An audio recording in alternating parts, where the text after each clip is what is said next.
You'd think a movie devoid of sexual content would have no problem being passed by the censors at the Production Code Office. But remember, the PCA policed violence with almost the same scrutiny it did immorality and sex. In the initial draft of The Tattooed Stranger, the weapon used to obliterate the victim's face was specifically identified as a sawed-off shotgun, which the PCA would not allow since it was illegal to modify a sporting gun in such a way. The film's producers assuaged the PCA by getting the NYPD to supply them with a Remington Model 17, a 20-gauge shot pistol.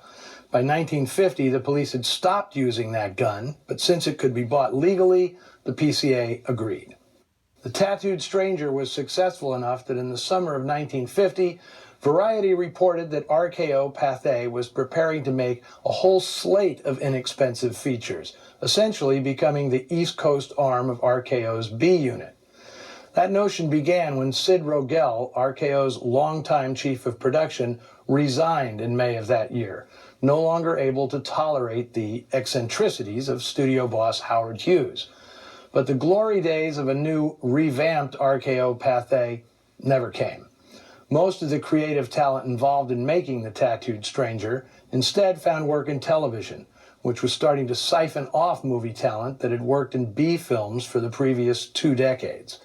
Soon enough, productions like The Tattooed Stranger would move to TV, and such shows as M Squad, Bourbon Street Beat, and The Naked City would become, in the 50s, small-screen variations on film noir. The producer of The Tattooed Stranger, Jay Bonifield, returned to making short subjects for This Is America, which by the end of 1951 had run its course. People were now getting the latest news at home from TV, and theatrical newsreels and short subjects soon became archaic. But there was a significant footnote to Bonifield's long run on This Is America.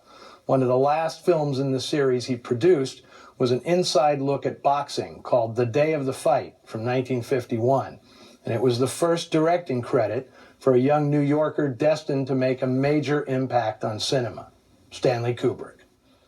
The director of The Tattooed Stranger may not be in Kubrick's class, but he fashioned a durable career for himself.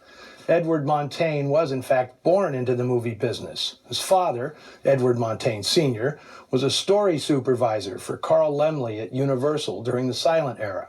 So, thanks to a little nepotism, he had a nice safety net to fall into when his dream of being a Major League Baseball player fell short.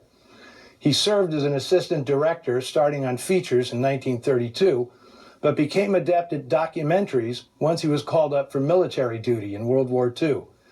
As an officer in the Photographic Corps, he filmed combat in Monte Cassino, the Anzio beachhead, the liberation of Rome by Allied forces, and in Milan, he was the only American photographer to get footage of the public desecration of the corpses of fascist dictator Benito Mussolini and his mistress, Clara Petacci. In addition to directing many issues of This Is America, Montaigne directed one other sort of film noir, the 1951 feature The Man with My Face.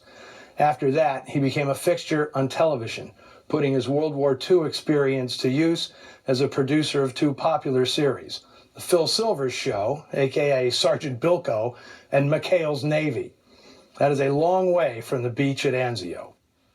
Now, as for the actors in today's show, this would be the first and last starring role for John Miles, who had previously appeared in several Hal Roach B films.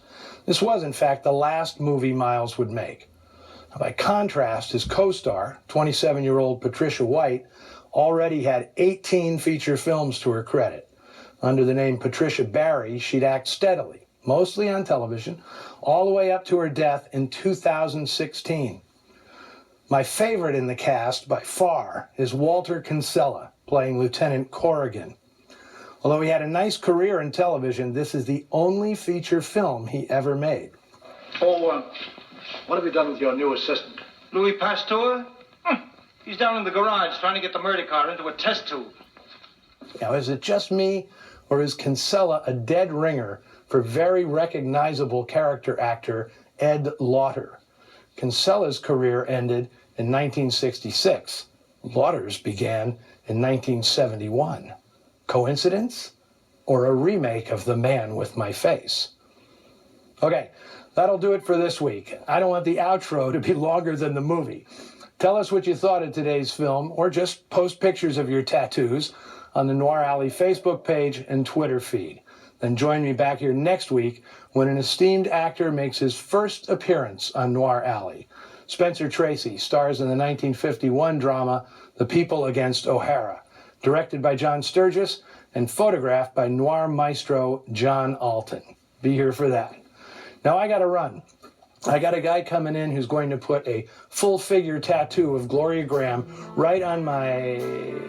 Never mind. See you next week.